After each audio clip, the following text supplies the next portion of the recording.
嗨，各位观众，大家好，欢迎回到鹦鹉小木宠物鸟图鉴的第9集。顺道提一下，上一集我们讲的是虎皮鹦鹉，还没有看的观众赶快回去看哦。我们今天第9集要讨论的是金太阳这种鹦鹉，那我们就开始吧。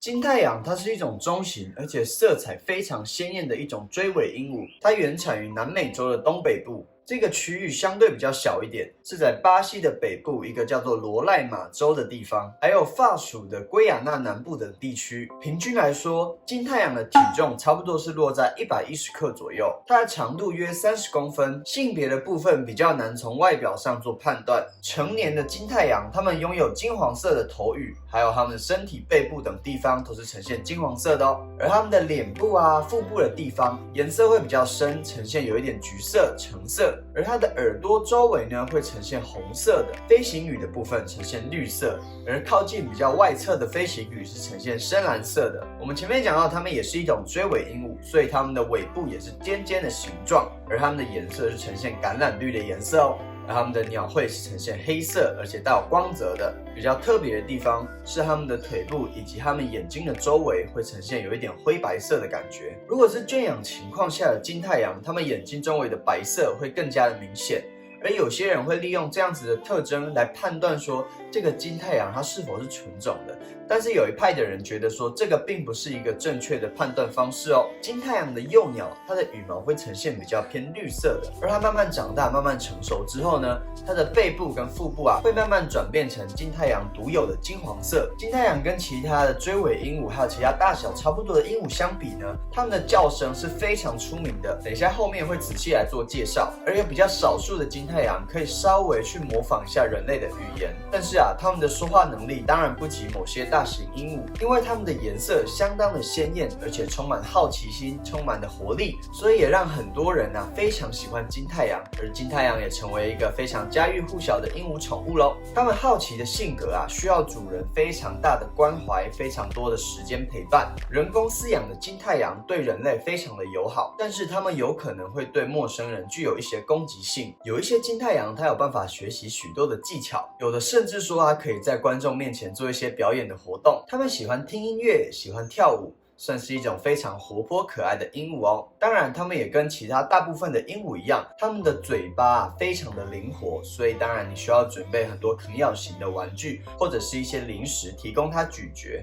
好，那接下来我来跟大家分享一下金太阳的一些小故事。林奈曾经在18世纪的时候出版一本书，叫做《自然系统》。而金太阳就被收录在里面，但是当时呢，金太阳在这个分类系统当中被归类于非洲鹦鹉属。在人类对鹦鹉的了解越来越深刻之后，就慢慢把金太阳改为锥尾鹦鹉属咯。而现在的非洲鹦鹉属就属于特定的物种，例如非洲灰鹦鹉就是属于这个非洲鹦鹉属。而金太阳种小名的部分就是夏至阳光的意思，有人把它翻译成晴天，意思啊就是在指金太阳它们鲜艳亮丽的外形呢，很像太阳一样闪闪发光。而金太阳是一个俗名，他们现在在官方学术界的通用名称是太阳锥尾鹦鹉，在托马斯·阿恩德以及某一些机构当中，也是使用这个名字来称呼我们所谓的金太阳。那当然也包含了在美国的鸟类学家协会，他们也用这个名字啊，广泛的收录在各式各样的图鉴当中。你知道吗？有一些物种啊，其实跟金太阳有一些类似哦。有些人会把这3种物种当作是金太阳的亚种，那我们就一起来看看吧。第一个呢，我们要讲的是真达长尾小鹦鹉。那接下来的部分是金顶长尾小鹦鹉，以及最后的硫磺长尾小鹦鹉。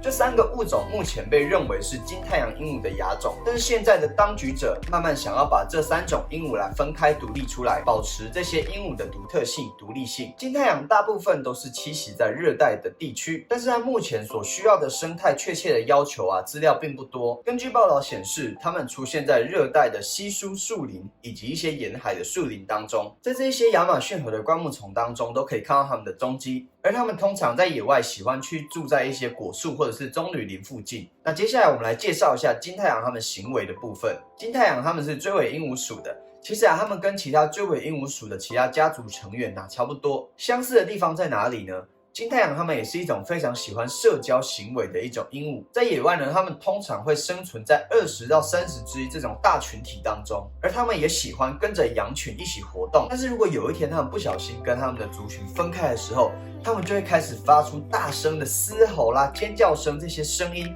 来找回他们的同伴，因为这些声音可以传得非常的远，让他们走失的个体能够成功再次回到羊群的身边。我在想很多人会利用金太阳来放飞，有可能就是因为这种群居群飞的特性，让他们在训练金太阳放飞的部分跟其他鹦鹉相比会显得比较容易一些哦。而金太阳他们在吃东西的时候相对比较安静一些，他们在野外呢一天可以飞非常远，那他们强而有力的喙呢就可以帮他们在森林当中穿梭自如，他们的脚呢也有办法像手一样帮助他们支撑吃东西等等。金太阳他们在巢穴中筑巢，而他们在换羽期的时候容易导致他们身体的不适感。那在野外他们当然也会进行洗澡沐浴的方式，这些温暖的降雨以及这些潮湿的气氛容易帮助他们的羽毛适当的舒展，让他们感到更加的舒适。这个部分呢之前的影片也有仔细的介绍过。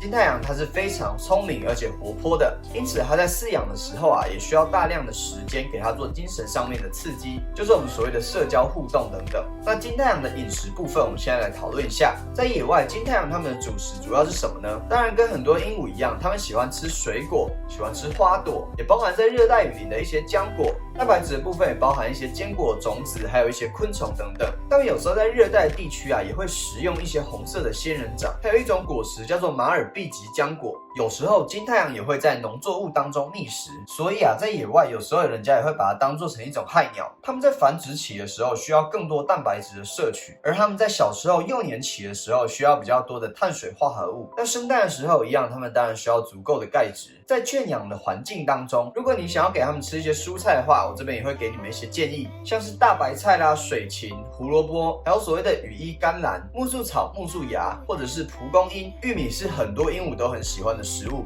如果你的鹦鹉呢还不喜欢吃一些蔬果的话，可以先从玉米的部分先做尝试，而偶尔提供它们一些水煮的鸡蛋，来帮助它们补充一些蛋白质。而接下来我们来讨论一下繁殖的部分。前面有讲到金太阳它们的公母比较不容易从外表来上面做分辨，但是这边告诉大家，大多数的数据统计呢，公的金太阳会来的比较大只一点，而母的相对就比较小只。我们观察公鸟的头部会显得更直，形状更为扁平，而母鸟呢就会比较圆、比较小一些。它们在野外都是一对一对的，也就是我们所谓讲的一夫一妻制。在繁殖之前，容易观察到它们互相喂食、互相理毛这些比较亲密的行为。在生蛋之前，你可以观察到金太阳它们的腹部明显的肿胀。金太阳它们的生产率非常高，一窝差不多都可以生3到4颗蛋左右。而公鸟跟母鸟，它们都有可能在繁殖的时候，包含各种原因，例如一些外界的干扰，甚至说它们缺钙，而去把它们的蛋吃掉。它们如果成功的孵蛋的话，差不多会到23天到27天的时候孵出它们的第一颗蛋，而公鸟的部分就负责保护它们的巢穴，差不多10几天之后呢，它们就会慢慢开眼，羽管也会慢慢裂开、慢慢打开，而父母双方呢都会开始喂食它们的雏鸟。在孵化之后的7到8周之内，都是靠公母鸟来做喂食的，而在9到12周之后，它们就会开始渐渐独立、渐渐长大喽。如果在良好的饲养情况下，它们的寿命差不多可以高达25年到30年哦。因为它们是追尾鹦鹉属的，所以它们有办法跟其他追尾鹦鹉属的鹦鹉做配对。像是我之前也看过有人把金太阳跟其他肉桂小太阳来做配对，甚至说有成功孵出蛋。但是其实我不建议各位在不同种之间的物种来做繁殖哦。有一些育种者在很多同属不同种的一些物种里面做繁殖杂交，而产生出了一些很多新的物种，但是这样的杂交会容易影响现在仅有的一些独特基因库，对于他们先天上面身体的条件之下，还有他们未来的繁殖能力上面都会有很大的影响。所以我不会建议各位把不同种的鹦鹉配对在一起，甚至说筑巢生蛋。金太阳目前在野外呢是属于濒临危险危急的状态，它们在野外的数量日渐的减少当中。而不幸的是，它们的栖息地不断的被剥夺，而商人又很喜欢它们这种非常亮丽漂亮的羽毛，而为了拿到它们这种鲜艳的羽毛，就开始大量而且过度的猎捕这些金太阳。它们在野外的数量迅速的下降，而每年大约有80万是出自于宠物的贸易。美国也在1992年制定了野生鸟类保护法，来管理这些非法进口的鹦鹉。他们开始禁止这些野生的鹦鹉进口到美国，而同样的，欧盟在2007年的时候也开始禁止了野生鸟类的进口，希望透过这一些法律的方式来保护一些野外鹦鹉的族群数量。在过去，大家都认为金太阳是非常安全的，因为它们的繁殖力很高，而大家也都比较不关心它们在野外族群数量的问题。但是最近在圭亚那的南部呢，它们的数量已经非常少了，甚至已经快要灭绝了。而到了今天，还是有很多在野外抓金太阳来做宠物鸟的这些贸易商，对于野生的数量、野生的个体族群呢，都造成了非常大的威胁。而这也导致他们在2008年的时候 ，IUCN 这个名录里面将金太阳列于非常危险、濒危的物种。虽然说金太阳它们的外表鲜艳漂亮，而且它们充满好奇心、友善，而且很有个性，长期下来，它们是非常常见的一种宠物鸟。但是饲主呢，应该要做好准备。金太阳这种鹦鹉是所有中型鹦鹉当中音量最大的一个物种，它们需要大量的时间，而且持续的训练，有这种固定而且良好的互动方式，才有办法让它们保持非常良好的状态。包括它们的行为，甚至说叫声上面，才有办法稍微的控制。想清楚自己适不适合这样子的鹦鹉，有没有能力照顾它长达30年的时间，而你的家庭朋友居住环境有没有办法忍受这种非常大声的叫声？在购买之前，一定也要知道说这只鹦鹉它们的来源是什么，千万不要购买一些野外非法走私的鹦鹉，不要因为想要饲养它们当做宠物而去影响了它们在当地的原生族群。其实我发现很多人在养鹦鹉之后，才发现自己并不适合，然后就开始急切的送养，等等状况都频频的发生。这对鹦鹉的身体而且心理来说，其实是一个很大的伤害。养宠物之前仔细思考一下，养了它就要给予它们足够的耐心、时间的陪伴。那我相信金太阳应该也会是一个非常好的宠物鸟哦。那今天的影片就差不多到这边了，有什么宠物鸟还没有介绍到的话，赶快底下留言。那下一集、下集的宠物鸟图鉴，没有意外的话，应该会先讲小鹰还有月轮。如果你喜欢我的影片的话，也不要忘记帮我按赞并且分享，还有订阅我的频道。我是 Jack， 我们下次见喽，拜拜。